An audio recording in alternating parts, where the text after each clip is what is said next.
Sabatakbo yan. Usas na lang.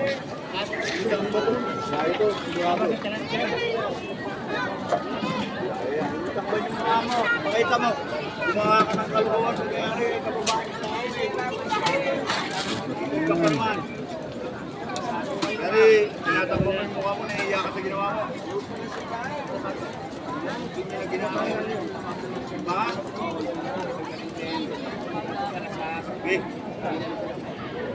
Ito, ganun din. Kasama naman yan. Sige.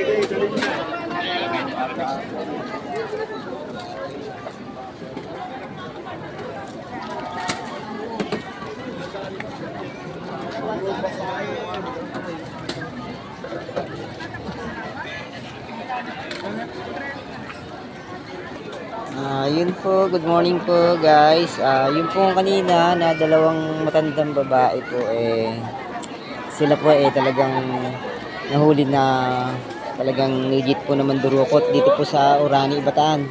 Sa sagsagan po ng misa dahil po sa kapistahan dito sa atin sa Orani, Bataan talagang nagkalat ng mandurukot talaga rito. Bago po tayo nagpunta rito kanina para umattend ng misa, sinabihan na po tayo ng mga kapulisan ng Orani, Bataan. Ito nga po, mag-iingat sa lahat po ng gamit natin. Especially po yung wallet, sa mga bulsa natin, mga gadgets, cellphone. So, yun po, talaga po yung, ang masakit po talagang may mga edad na po talaga yung mga mandurukot. At, hindi po natin alam kung taga saan po yung mga yon, kung talagang tiga rito po sa Bataan or dayo lang din po. Hindi po kasi natin magawang sumunod doon sa mga kapulisan at saka sa mga marshal po dito dahil pinagbabawal po nila. So mamaya po tignan natin kung lalabas pa sila kasi pinasok po siya doon sa investigation office dito sa may gilid lang po ng simbahan ng Orani.